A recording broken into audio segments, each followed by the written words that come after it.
Well, now, in that whole thing, that everybody seemed to move around, and wasn't it a nuncio that ended up without a district, or? Well, Annunzio did when Puczynski ran for the Senate against Percy. Okay. And then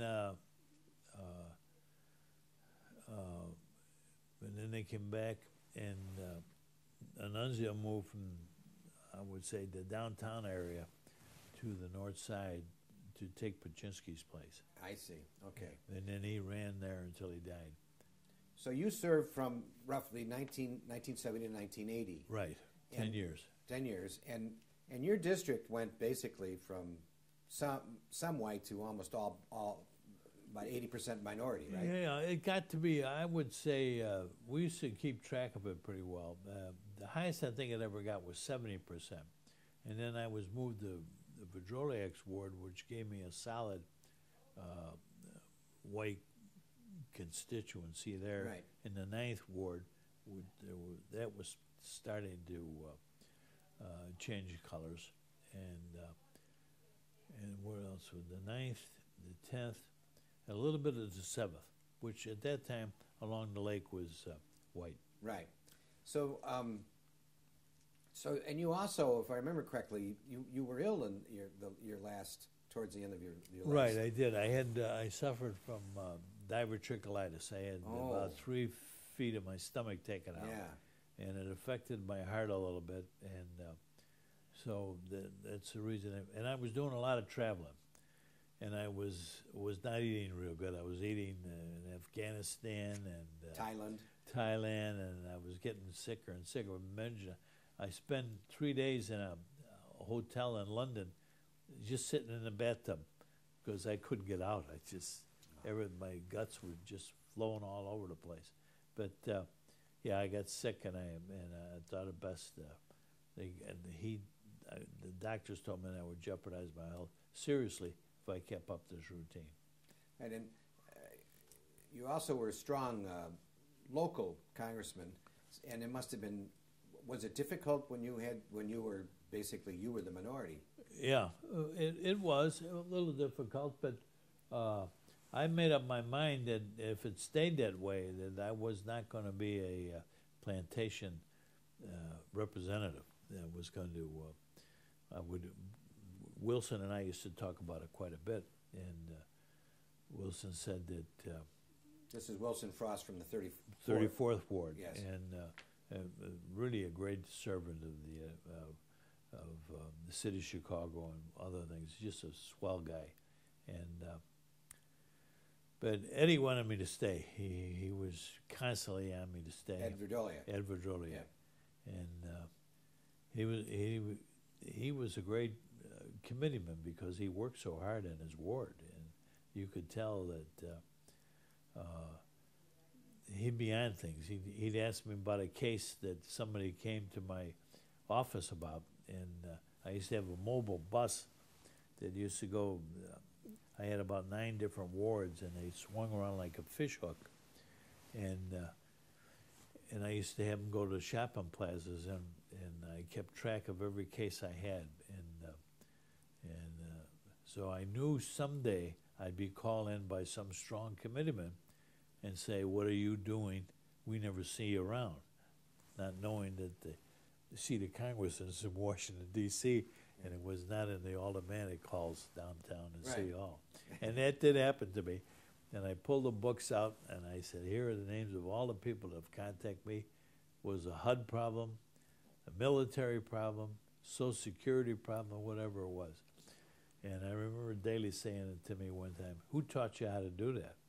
And the funny thing was Billy Banks was working for me at that time, and it was his idea to do all this. Billy Banks? You mean the alderman that just retired? Yeah. Yeah, 34th. Yeah, 36th Ward. Yeah. Sam Banks' brother. Brother, right. It was his idea. Yeah, it was his idea in conjunction with me.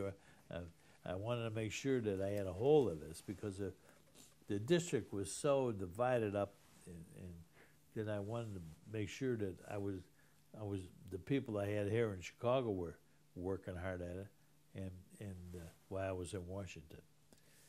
Now, to get back to Daley, Mayor Daley, you met him in the Dairymen's The labor dispute. Labor right. dispute.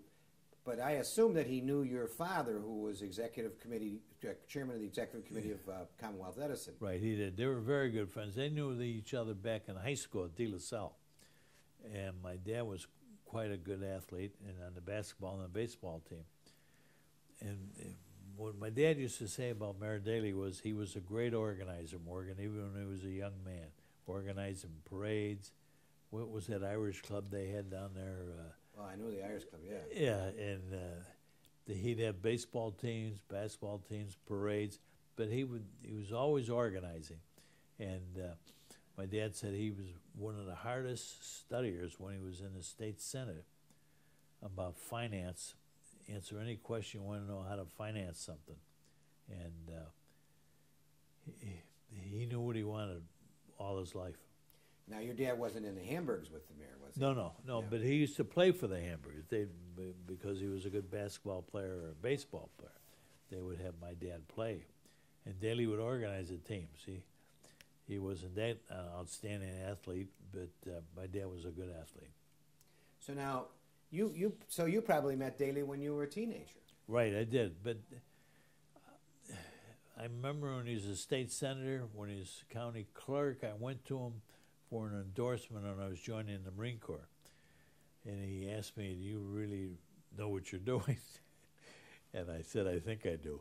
And he always asked me after when I came back, what did you join the Marines for?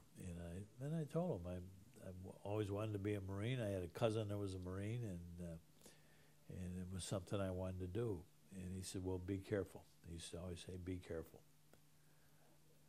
Okay. Now, so he slated you, and you didn't have when you ran for the first time for Congress, you did not have a tough primary, did you?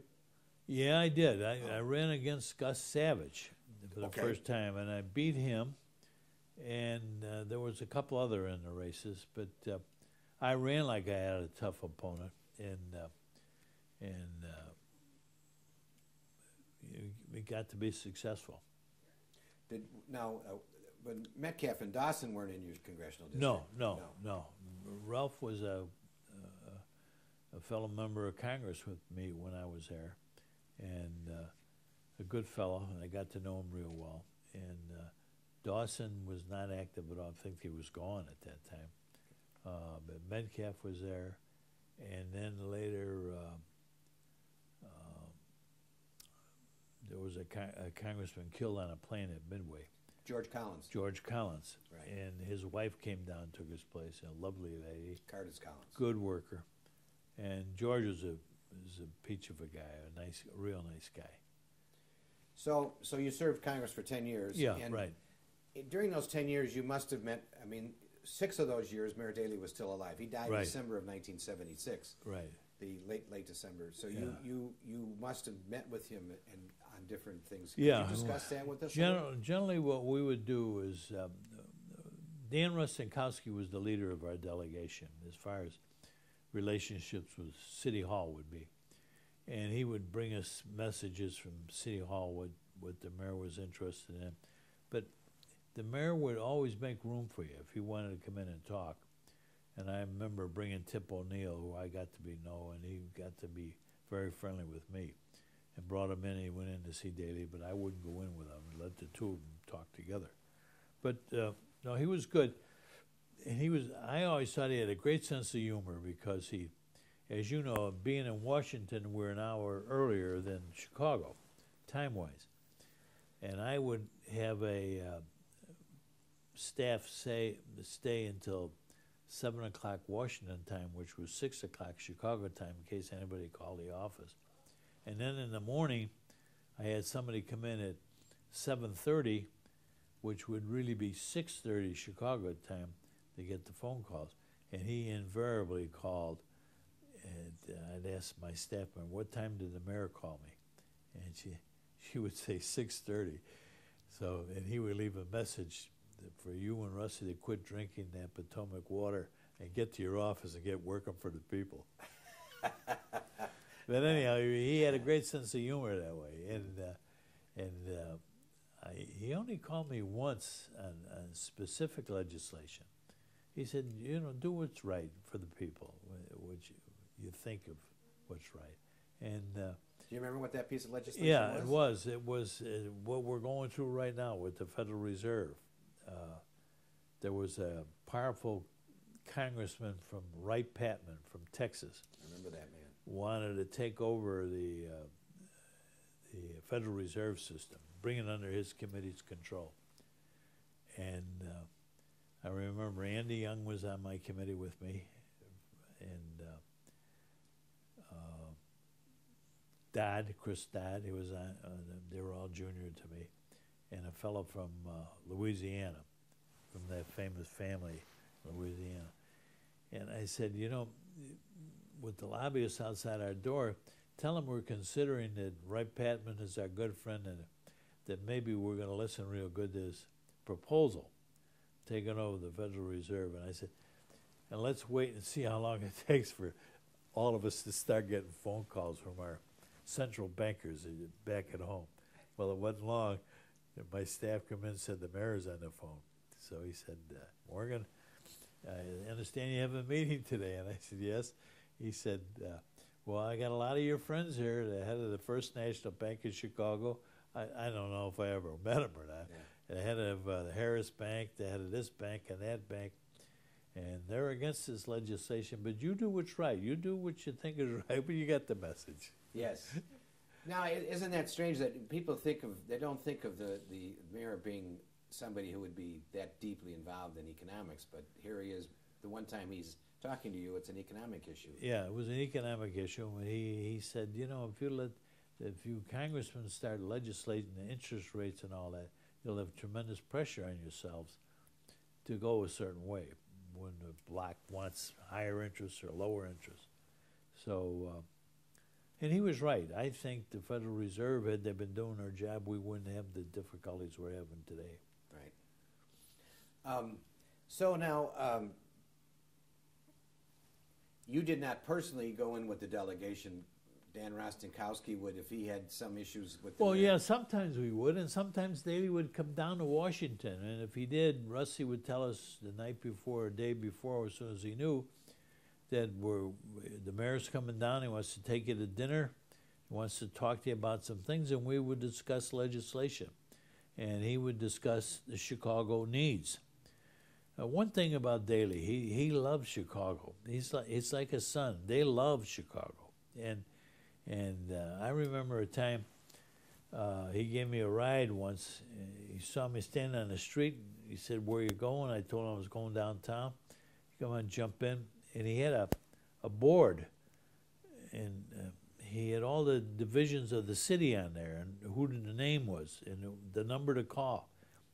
And he'd go through alleys and down streets, and if he saw something wrong, that guy better be at work and be on time and taking care of the problem, because he'd make sure he was in his office or call him. And I think Young Rich does that now, from what I'm told. He does. Yeah. He does. He got that from his father, I'm sure. But it's a great manifestation of their feeling towards the city. And I think that's very important.